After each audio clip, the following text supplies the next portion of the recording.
all and welcome to Obidient Family TV. The program is Hope Alive. Yes, there is hope in Nigeria, notwithstanding the hunger, the starvation, and everything that is going on. There is hope. And if you think that there is no really hope in Nigeria, then you are blind to the issues that are really coming up right now, because a new Nigeria is certainly and definitely possible. On a good morning, afternoon, and evening, depending on our time zone. Again, time to discuss as our own P2B's Excellency have joined other Nigerians to speak the stampede, the tragic end of our own students at the Nasarawa State University, where there is a major stampede of today, while food and hunger is still the issue in question. So we'll be bringing this up for everybody to hear how it all pans out and what PO said about it. And then we'll bring the issue of the Tinubu's marshals. Tinubu has actually enacted another, let's say, policing for Nigeria, not the intentional, what do they call it, state police. No, this time around they are calling them land marshals. That we can't even find where that comes from the Nigerian constitution on how that one is arranged. We are going to bring that, and you tell us how that also is working out, as several people are reacting and commenting on this. Then we also bring you the other things that were said by other Obedients about the lingering issues in Labour Party and the issues about Buhari's failure and the ministers that are being placed above the minister, according to Kenneth Okonkwo. All this we speak about, and I have Divine with me in the studio to lay these things out. Welcome, and it's my pleasure to have you. Let us have this conversation.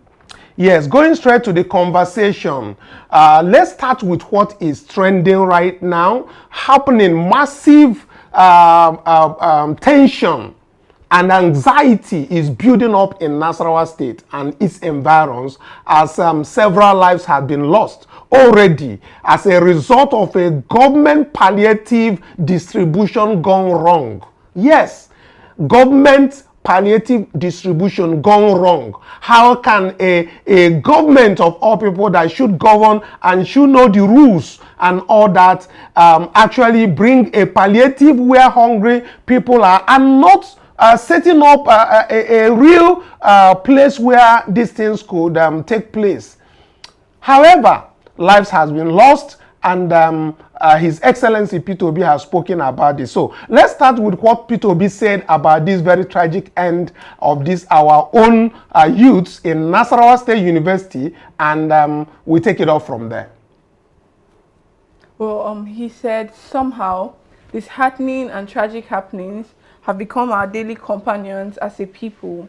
In yet another very sad development, I am disheartened by the reports of the deaths of some students from Nasarawa State University in a stampede while struggling for food palliatives from the state government.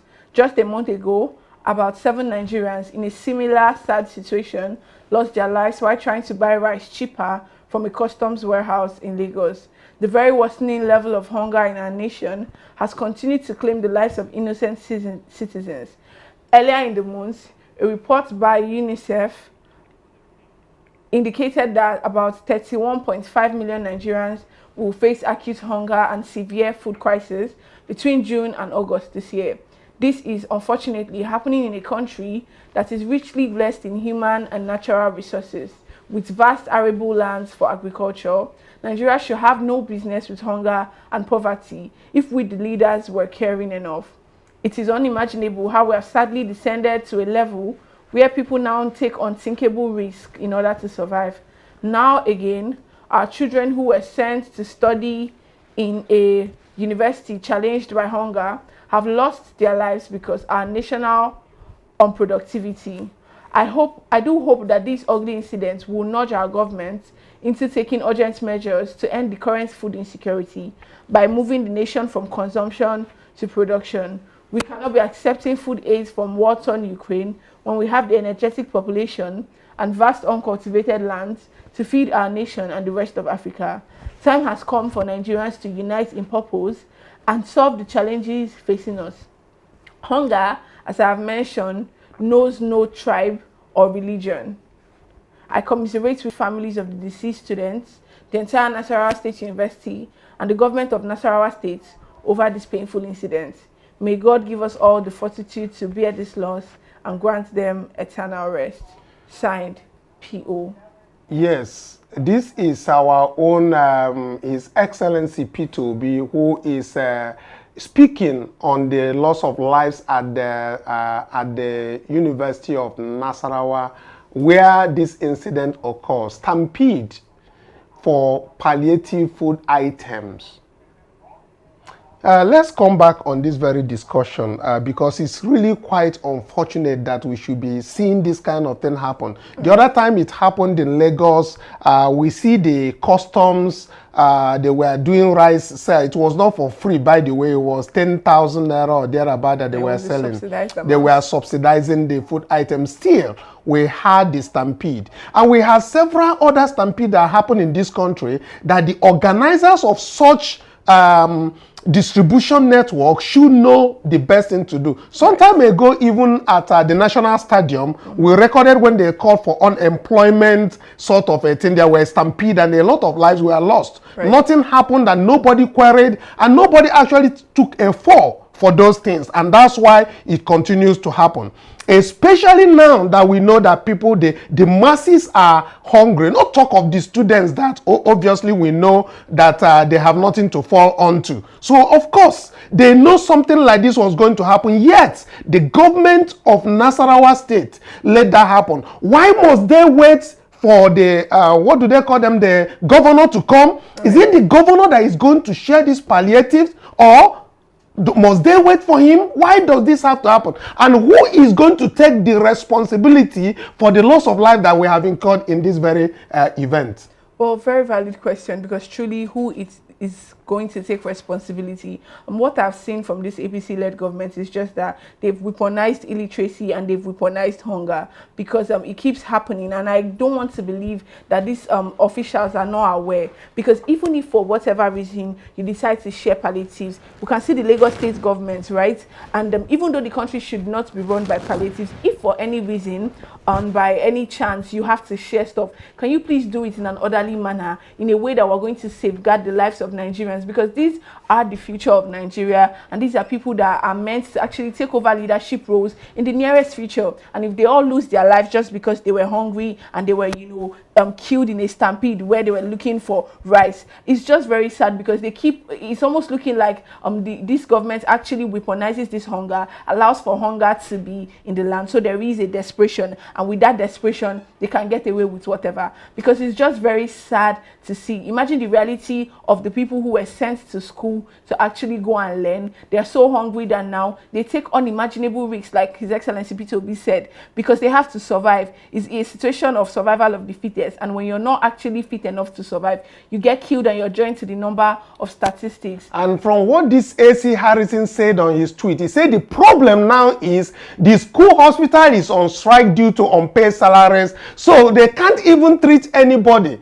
Two students have been confirmed according to them, while others have been rushed to KV University. So you see, they are just reporting the two, and what has been going on is about two, but there are several others who are being rushed to the hospital that is even not working. Right. Well, like I said, if this was done in an orderly manner, we would have not recorded these casualties, to be very honest. Because what happened to doing this thing, batch by batch, and saying, you know what, batch A can come today, and you have security agencies that are going to be there on standby, but you just allowed a crowd of hungry students, emphasis on hungry students who just heard that, you know what, we're giving out rice, and just in a bid, in a desperation to guess what they're going to eat the next day, they came out. And now we have the situation of unpaid salaries. It just shows that there is a negligence on the part of these governments, because they don't care enough. Because the people now that were actually injured in this stampede could have been rushed to the hospital within the school premises to get, urgent medical attention. But now these people are on strike due to unpaid salaries. That is one of the evils of a government that does not care about its citizens. So as we're talking about the lives that were lost, we talk about the fact that the necessary first aid that would have prevented the escalation of this situation is not on ground, because there are people who are there that have not been paid,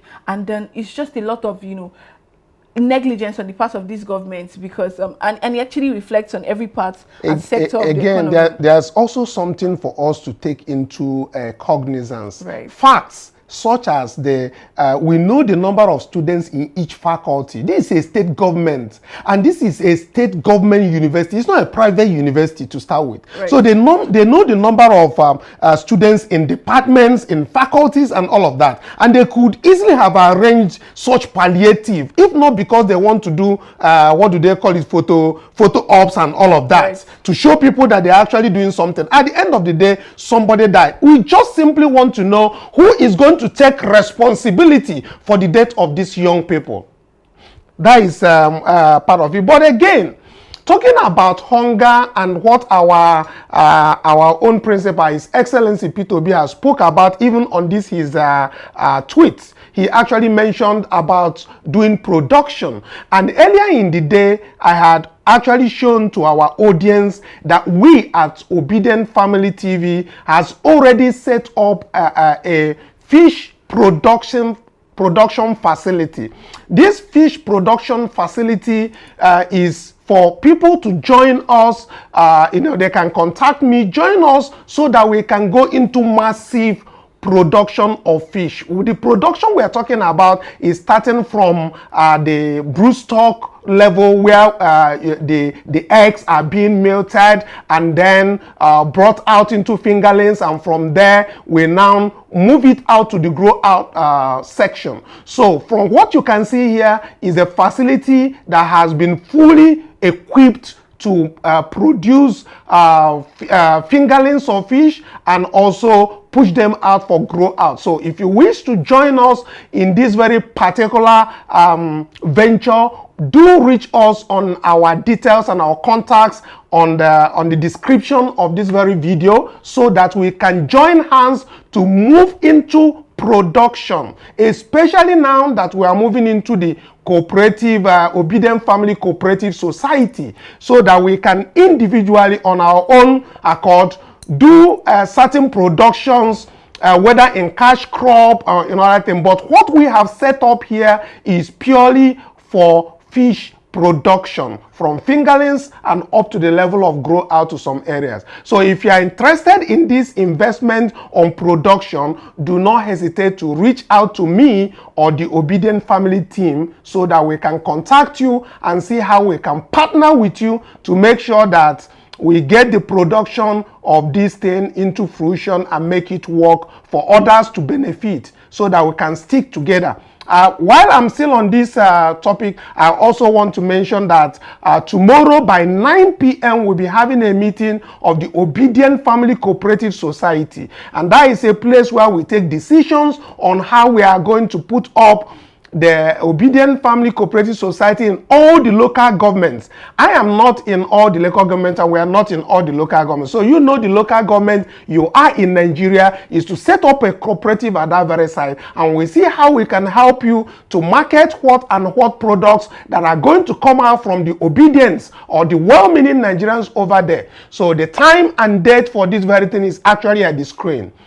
Go and click on the link that is displaying on the this very video, so that either tomorrow you join us by 9 p.m. or you join the WhatsApp platform, which is the Obidient Family Community Platform. The link is already on this very video and you can join. Why I have to bring this up again now is because our own P2B's Excellence has also emphasized on production, and that is what we want each and every one of us to go into while we continue to redefine our options for 2027.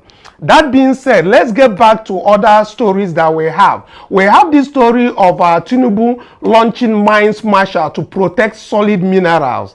You know, so well, I don't know where that one is coming at the Constitution. I don't know, but I see a lot of reactions coming out on Twitter. I will have David Hundein who actually made it. But let's start with the Dele Alake who brought this out, I guess is the Minister of Solid Minerals. He said, in fulfillment of a major plank of my 7-point agenda to create a new security architecture to secure mining sites, we unveiled a 2,200 strong mines marshal to smoke out illegal miners and all those who flout our nation's mining laws. I formally received the marshal drawn from the Nigerian Security and Civil Defense Corps and charged them to stem theft and all nefarious activities around our mineral resources to ensure we reap maximum benefit from our God-given resources. The mines marshals, part of the new security architecture, we have their command and control domiciled in the Ministry of Solid Mineral Development with an initial 60 operative deployed in each state and FCT. I commend my interior counterpart, Honorable Lubumi Jumi Ojo, for working tirelessly with my ministry to achieve this feat. I am pleased to launch the first batch of this security apparatus today. Let me even stop here, because this Dele Alake and forming of these very solid minerals, I seriously don't know how that is going to match with the already existing operatives who actually deal with this. But we have some of our people who are actually talking on X. Let's take some of the reactions from David Undeyin on this. And David Undeyin goes to say, this is what you can do with power in Nigeria. Just roll off your bed one morning and announce that there is a new armed force that answers only to you. Under what legal authority do they exist? What were the recruitment parameters? What is the scope of their remit? What are their terms of service? What are their rules of engagement? All questions. The answer to all of these questions is we don't know. Is there even a website for this new public armed group? Is there any information available about them beyond what you wrote in the press release you sent out that we just read? The answer to these questions is no. You just woke up and announced that an interministerial committee decided to hand over the NSDC structure to the Ministry of Solid Minerals without input from the National Assembly, and give no specifics about what exactly that even means. That is what it means to have power in the democracy called Nigeria. Outside of David Undeyin, we also have other people who are seriously talking about the formation of this very armed group. As we can see, they wake up one morning, they just go into it. That is the same way that we watch one person, MC Olomo or one of them, right, who now wore a military regalia that he said is Jagaban's army. Oh no, that wasn't MC Olomo. It was one of these Emilokons on the Dio Israel was his name. Dio Israel. Right. Who now wore one of these. Okay, when Dio Israel went and sewed a military uniform and started calling himself commander of the Jagaban army, he clearly wasn't acting on his own initiative. This David Undeyin again saying, I'm quoting him, there is a clear ambition to create a parallel police/military that is not bound by constitutional checks and balances. Whatever that means, my people, it just spelled out that doom is coming. And I will tell you, and some of the comments that we have coming on in our different platforms, we have this one, Stephen, who said that the struggle for a new Nigeria is real. If you cannot see that, that means you are definitely blind. Well, Divine, we can see a lot of reactions over this. Mm-hmm. We are talking about the state police. The state police has not been put together so far, and we know that has to go through a lot of legislation, going to the National Assembly. But now we are faced with another thing. We just wake up one day and another military. We don't even know, how do they even recruit? Was there a signpost saying that Nigerian youth should apply or something like that? You know, for all we know, these people could be bandits or kidnappers or anybody who they gave some ounce of legality or a sham of legality by giving them uniforms and saying, you know what, you're under the whole mining corps and all of that. And very valid question. These people are actually armed. Emphasis on armed, because now we're not talking about a body that is meant to walk around you know, the whole mining sites in Nigeria and actually report the happenings or, you know, make investigations. We're talking about these people were handed guns, you know, and then with these guns they are armed, and there's no provision for them under the Nigerian constitution. There's no way for us to handle their checks and, you know, do checks. What is their jurisdiction? To what point do they exercise this power? Because these people answer to just one man, meaning this man is actually at the total helm of affairs and can decide whatever these armed men do, right? And so it is just sad, because there is supposed to be a provision or an act or a new law. Where is the National Assembly in all of this? Because they are actually focusing on padding our budget, but we have a group of over 2,000 men who are armed, and they're just sent into our streets, 60 operatives per state, right? And we don't have any form of law that is going to act as a form of checks and balance to be able to curtail their activities. Because who knows, we could be walking on the road tomorrow and somebody commits a crime or does something, you know, that is not constitutional, and they'll say, oh, this is one of the mine marshals, and who answers to them? Running under the auspices of this NCDC, that is the, yes, that is the, they want to run under them, but they could have used this same operative that is already existing, you understand, right, to execute this very job. Not waking up one month and somebody, they say they report to their ministry. Why report to the ministry? We have parastatals, we have the police reports to IG or police, we have the NCDC that reports to Commander General, we have all of those things. Why would these people be reporting to him?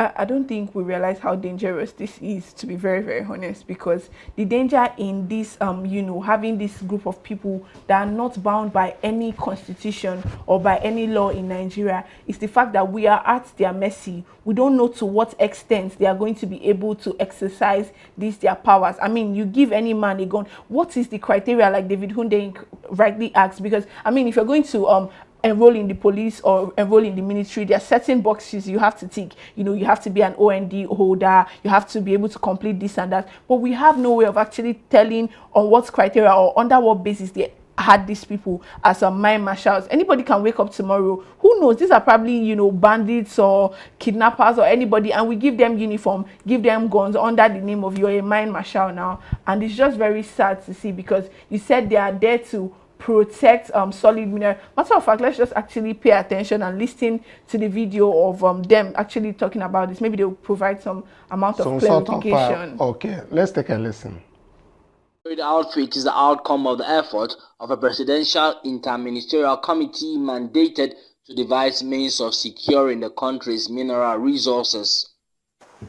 It's a very specialized agency. In fact, it's an elite agency created by government to specifically protect critical national assets and infrastructure. And what are critical national assets and infrastructure? If you look at our act, they are listed there. If you go to section 3 of our act, mining sites, solid minerals are also adjudged to be part of critical assets and infrastructure of government. The mines marshals, whose numerical strength will be increased as the days go by, will be deployed in all the states and the FCT. Today's event of launching and formally handing over the civil defense structure to engage illegal miners and sanitize our mining environment was also part of what we conceived at the interministerial committee level.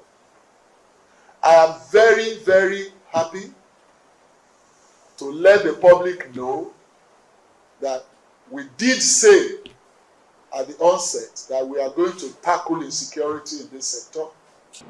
Mines Marshal 2220 That is what they are going to distribute across Nigeria. Let's keep our eyes and our ears open and we see. But again, let's also listen to the what Kenneth Okonkwo is always coming up with different of. He says that anarchy looms in Nigeria, and he was very specific that in the 9 months that Tinubu has been in charge, he has surpassed Buhari's failure. He has placed his children above ministers and all the other people there. We can see that happening. So let's take a listen from him, and then we can now take more of our stories. Looms. Where? In Nigeria. Nigeria is not Lagos where you sit down and you decree things and you expect it to work that way. You don't compare gold with carrots. Is that what you say between Peter Obi and Bola Tinubu? Let me tell you, I thought Buhari's regime was going to be the worst. 9 months, this government has surpassed it. You know what it means when you place your children in order of protocol before ministers of the Federal Republic of Nigeria? What do you call that? What do you call that? I saw. You're allowing somebody to come to Aso Rock sitting on the coat of arms to call our military men thieves. This government, in terms of appointment, is just concentrating, not even on Southwest, on the Lagos axis of the Jagabanic proteges, tinted with the local philosophy. Go for a new Nigeria is certainly real. If you cannot see it, let's be sure you are definitely blind. Well, that is what we have for you today as we come to the end of this. We think that by tomorrow, we are hoping that everybody joins us by 9 p.m. That is the time for all Obedience to connect and discuss moving forward. We're defining our options from consumption to production. All the issues moving forward will be discussed. Until tomorrow, bye for now.